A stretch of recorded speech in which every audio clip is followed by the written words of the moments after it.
we begin with talking about how beautiful this country truly is. So we're going to start with America, page 681.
Before we continue, if I can ask everyone to say, watch some of your social media devices, please.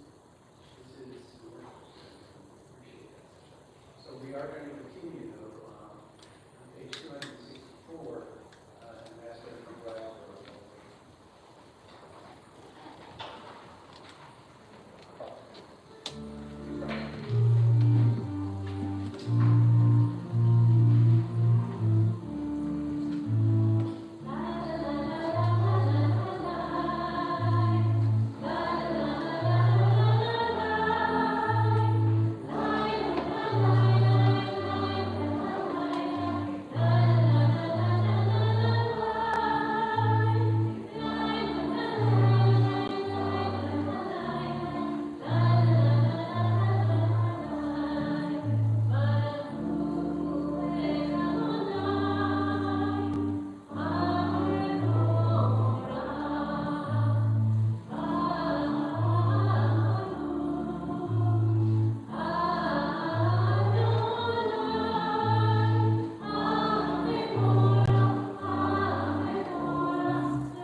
to thinking about how free this country and this world really is. We just celebrated with the word Mekhamota, the song of the sea, when the waters parted and we marched into freedom. And then we turn to the next page, Hashki Venu. We're asking God to grant us shelter of peace and tranquility over all the world.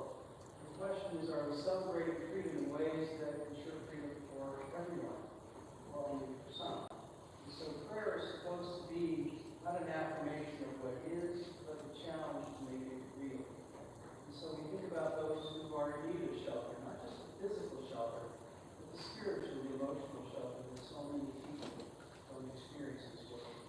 And in prayer, we commit ourselves to bringing sanctity into our lives. It should be made with our 271.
Shamru on 272, commit to serving on this day of Shabbat in ways of covenant, peace, and wholeness for all people.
obligation to look inside to see what we are doing and what we should be doing to take care of the world. And on page 273, those who can, please rise. Everyone else by spirit. Okay? And to move beyond that.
You are holy, your name is holy. Those who are holy, praise your King. Praise our new God. God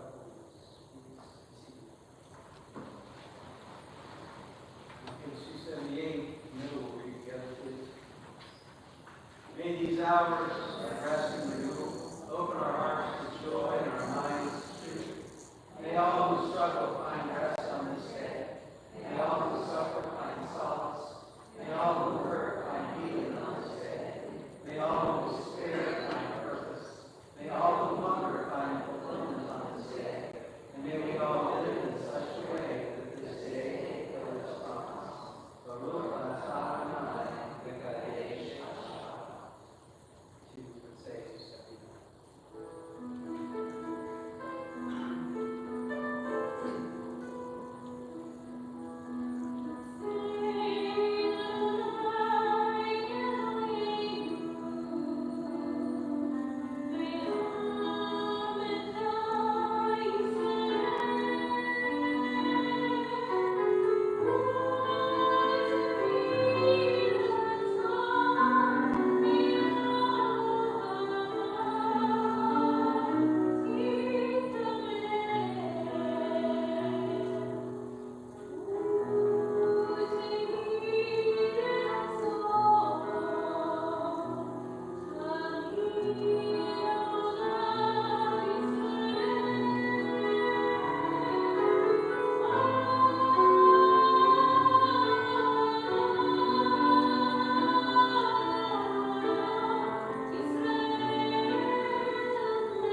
Who wants to volunteer something they're thankful for this week? I'll start. Thankfully, y'all are here to celebrate these guys. Okay? Anybody else? What are you thankful for this week? Everyone was safe yesterday. And how much did you lose there? How much did you lose there? Oh, no. It's the 4th of July thing yesterday. Ah, okay. Where the police stopped some people that were ill intent. Good that we get past that. Certainly. I hope you have a time to think about it. It was awesome. Really? My children, my daughter and her family got safely to Texas on the plane. If getting to Texas was the goal. I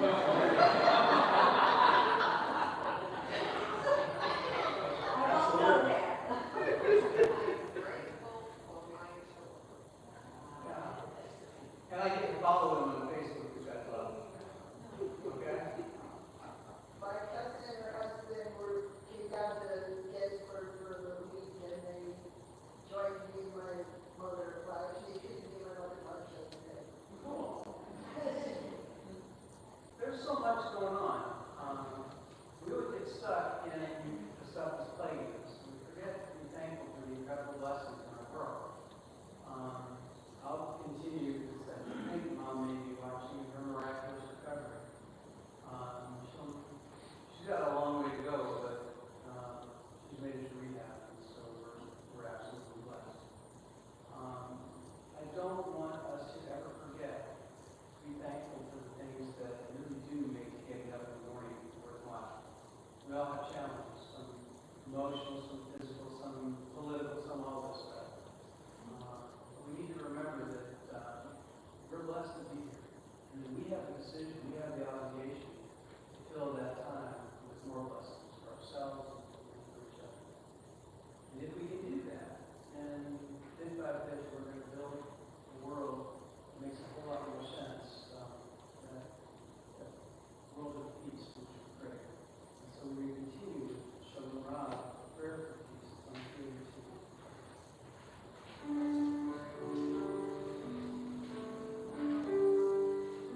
Shalom.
unveiled this daring two-piece swimsuit.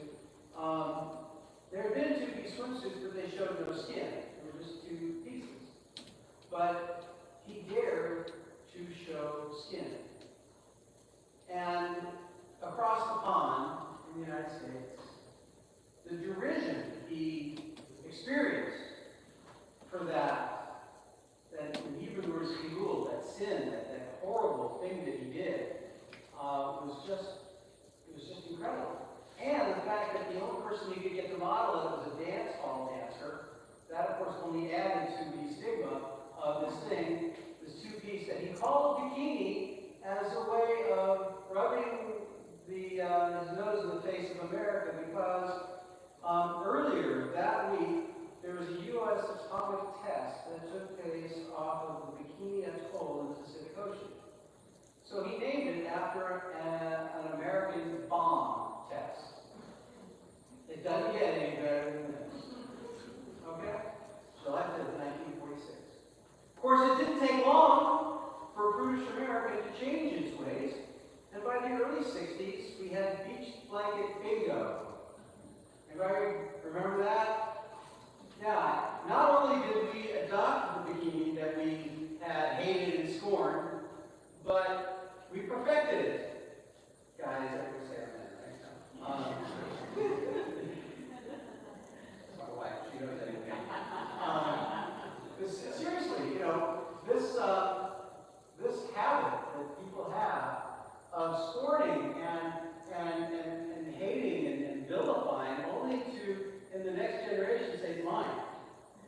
Okay? And I would argue that the bikinis that you will see in the 60s and later become even more scantily adopted. And in fact, there was a statement at one point that if you could not fit the entire cloth through a wedding ring, it wasn't a bikini.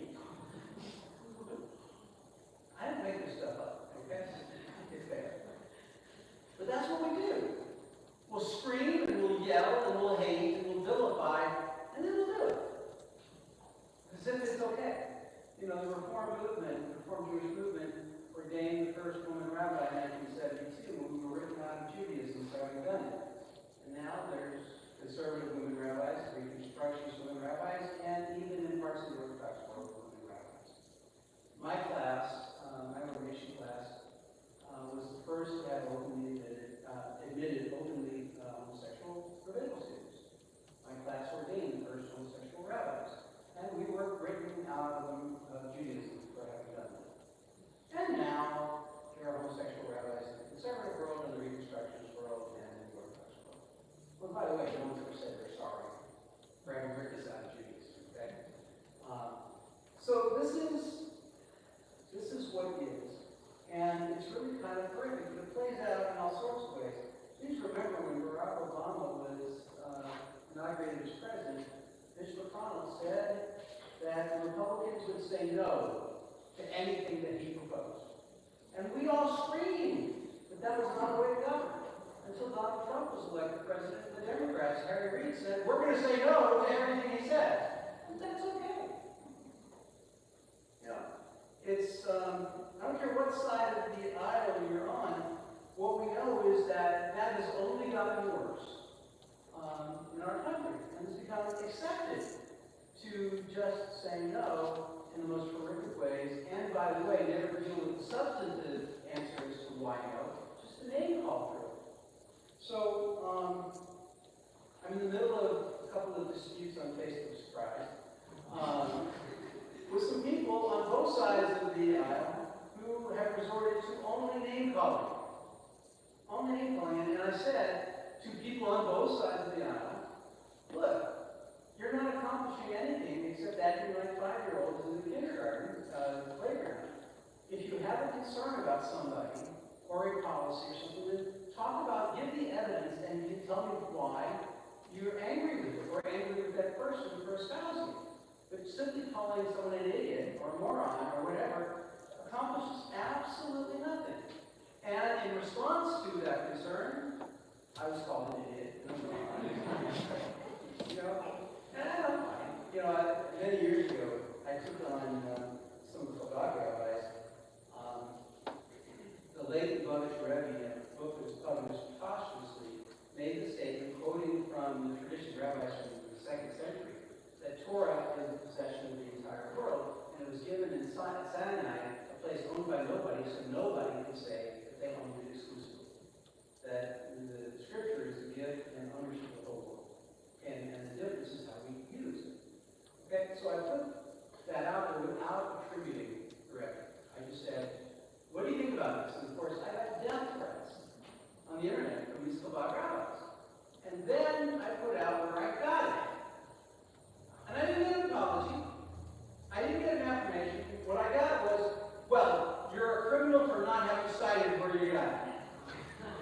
Do your ears hear what your mouth is saying? Your leader said this stuff, you know, and you're giving me death threats for quoting. Anyway, so this is not new, and it's not unique to this current nightmare political world in which we live.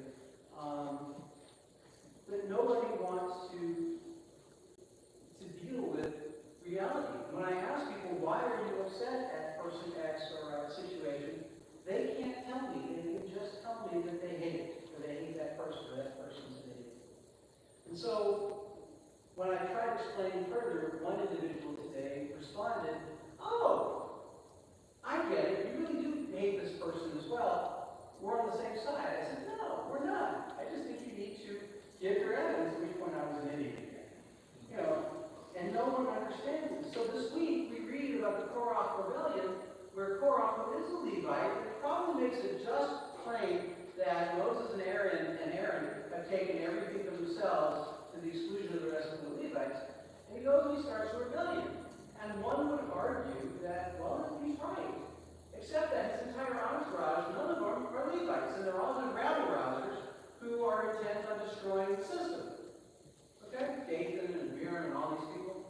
And so even if Korach was right that as a Levite, he has a right to be a leader in the people, he did it for all of the wrong reasons, gathering all of the wrong people who only slammed Moses and Aaron.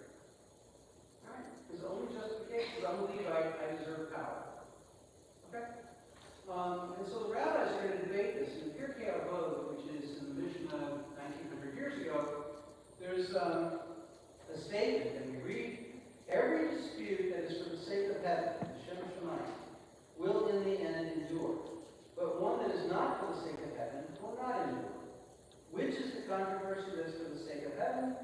Those arguments between two guys, Hillel and Shammai, who never agreed, but did agree each other loved the people and loved Torah and loved God.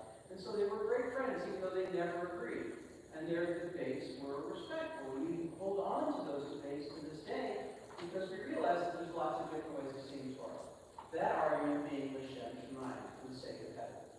And the rabbis go on to say, and what is an example of an argument not for the sake of heaven? Korah, whose only purpose was to seek destruction of other people. So the name calling, the ugly diminution of other human beings without even understanding why you might disagree or agree, it's horrific. And at the same time, this week, we celebrated the birthday of this great nation. And all of the things for which it's supposed to stand. And lead us to believe and to espouse. You know, we're supposed to have the system that recognizes the inalienable rights of all human beings. The rights to life, liberty, the pursuit of happiness. We're supposed to live in a constitution that rejects dogmatic sectarianism, religion, and its influence. Prosperity, domestic tranquility.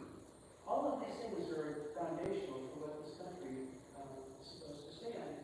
And I'm not going to sit here and tell you we've always been good at it. We haven't gotten there yet. But in each generation, you can see strides to at least fix it here or move us forward there. Until now, when everything that happens destroys all of those blessings. We want to keep America great. We need to go back to those basic ideas. And we need to put them as the things that look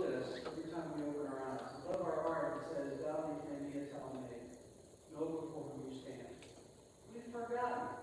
But we stand before each other, we stand before God, whatever God is, and however we approach God, there's a source that creates us not to kill each other, not to destroy each other, but to create a world that makes sense with and for each other. God bless America. This is our prayer.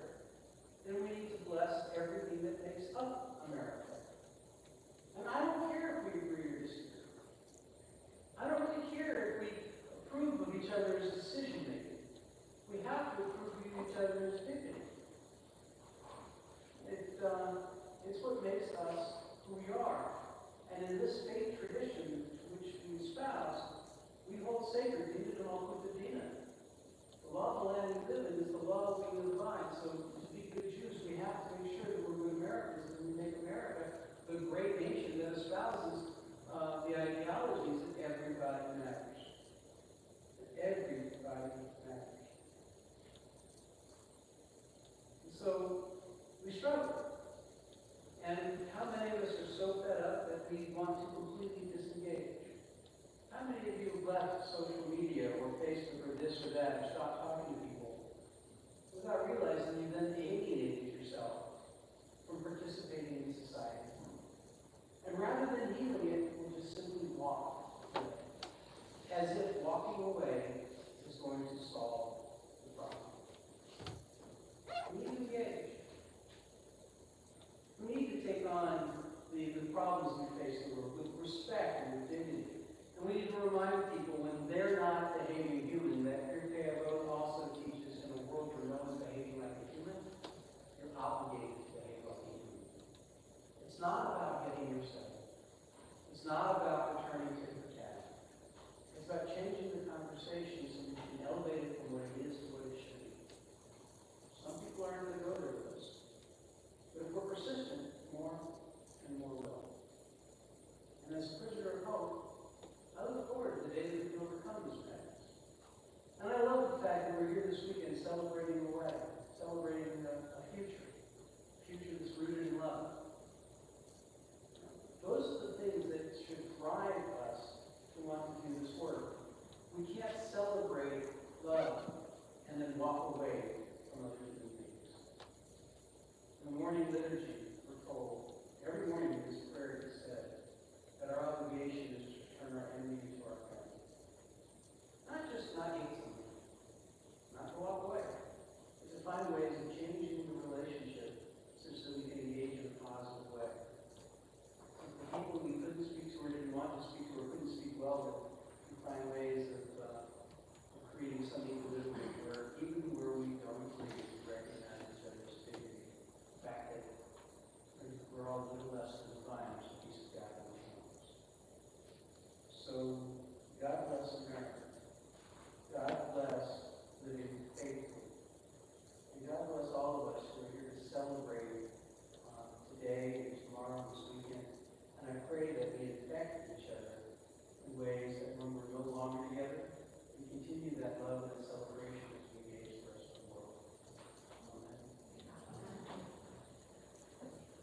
We continue with the language on page 586. We're going to ask those who can to rise.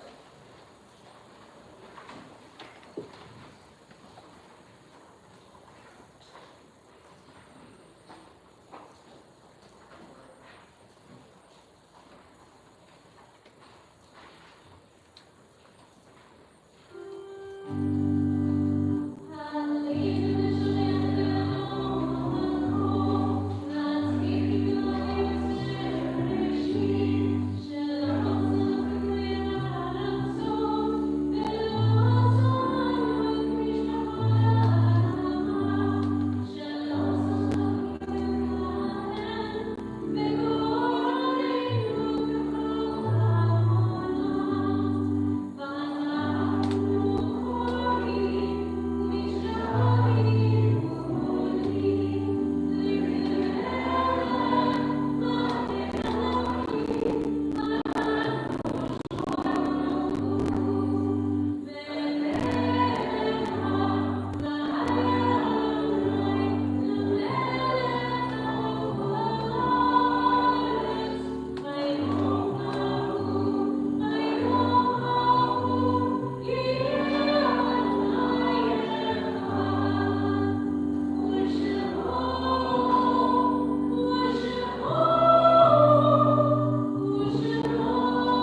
so many people who are being held hostage to hate and to their own hate, whose lives are disrupted, sanctity is stolen. People are suffering from nature, from illness, from injury, people who are affected. You think of people close to home, so you've been there, Louise Beastock, Urban Quake Pond, Vicky Fox, Lois Gallows, Andrew Gordon, Howard Harpster, Susan Hartman, Honey Kibler, Lois Klein, Ricky Reeves, Herb Rosenbaum, Cheryl Sachs-Allen, Marianne Sherber, Nathan Snyder, Karen Young, and any others whose names you'd like to add, please share as we pray for restoration.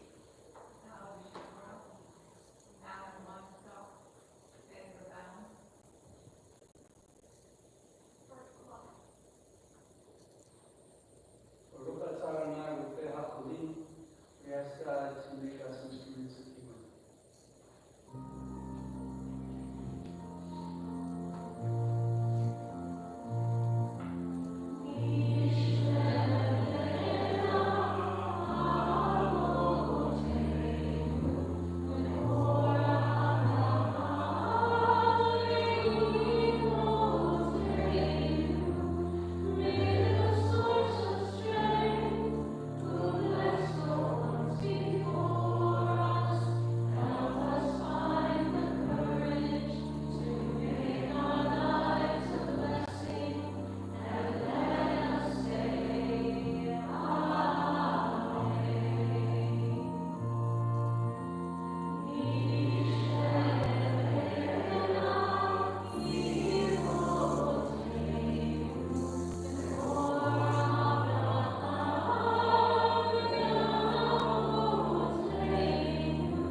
Those who have left their earthly course this week, years past, who continue to bless us in the memories that they've left us and in the ways that they continue to grow in our lives. People can leave our hands, but they don't leave our hearts.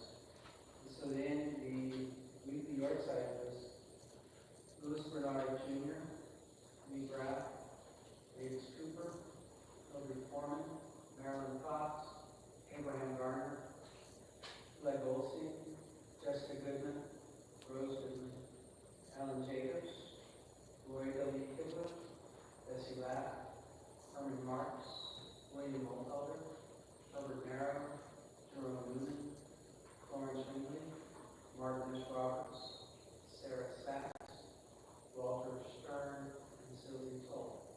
Are there other annual websites being observed this week?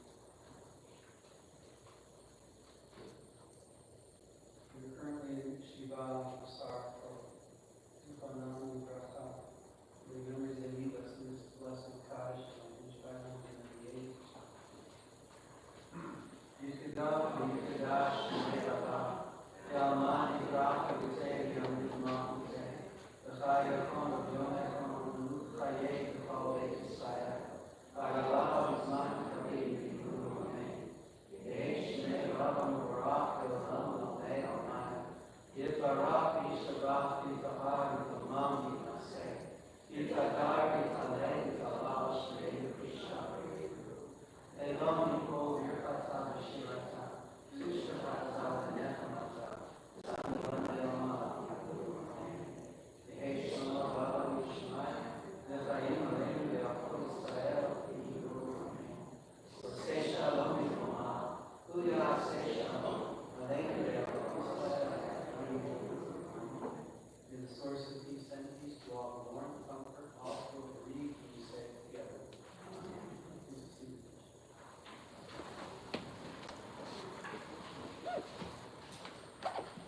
A couple of announcements that I know of, and then I'll go with them.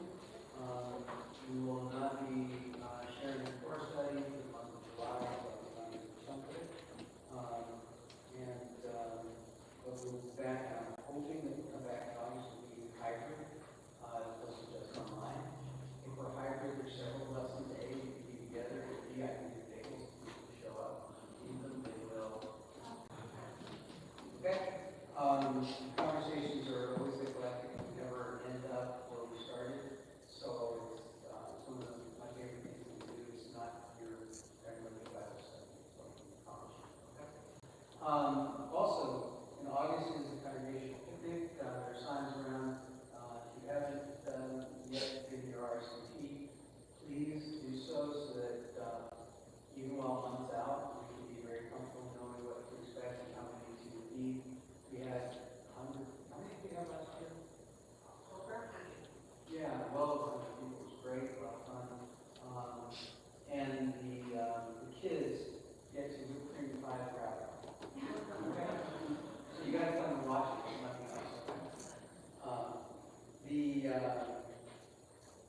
Next week, Friday services will be at Bethel. On the 19th, they will be here. They led Monica, raise your hand, please. If anybody wants to help out with the service on the 19th, please let Monica know. And then the 26th, we will be back here at Bethel and be with us. Rabbi Cap's out on our overlapping periods, and so we can celebrate. Any other announcements?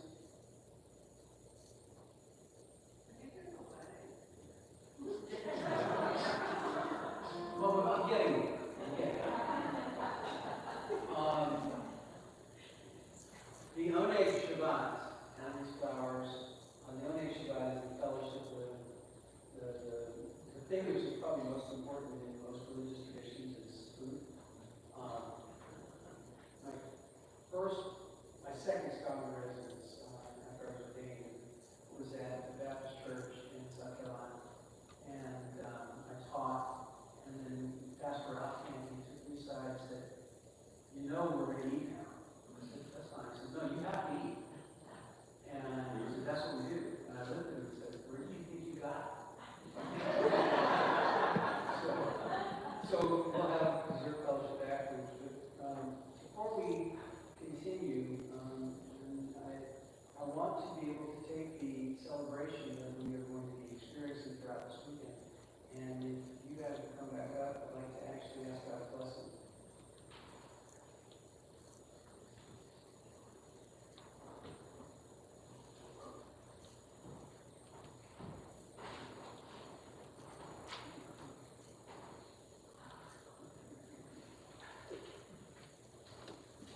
The sacred rite of Kiddushin, of marriage, is what is held us together as a people. Kiddushin comes from the root kadosh, which means holy. So the relationship that you share as you enter into marriage isn't just a contract from the government that allows you to get a certificate and allows you to make sure you take care of each other's health care systems. It is absolutely a commitment to make sure that you bring each other to your best possible, the elevation of your spirit, your soul, and each of you has a light to share this world and bring your life together.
have us there that is on page, I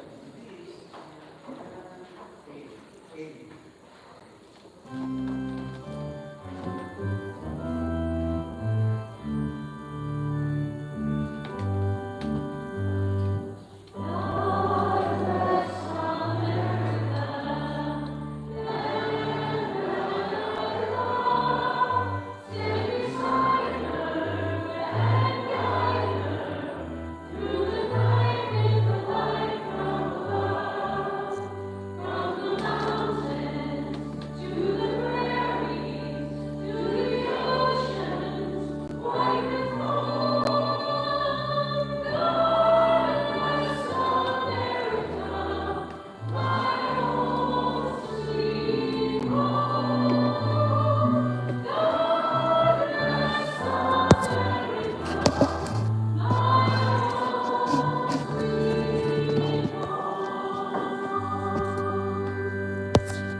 And the sacred piece about Kala, it's made in grades, and it's supposed to have a minimum of 13 months. Anybody know why it's 13 months? There's really not 13 drives, but you're so close. Actually, he's technically right because Joseph gets split into 2 tribes. So do you school me on that? You do that, right? Yeah. Okay, good. 12 tribes plus 1. You should always have extra for an extra pay.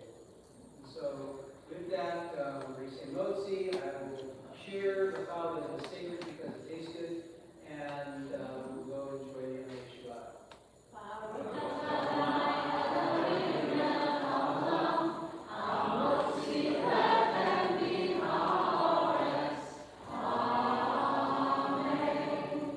May God bless us and keep us as we go through this day. May this be a Shabbat Sabbath brings us rest, a Shabbat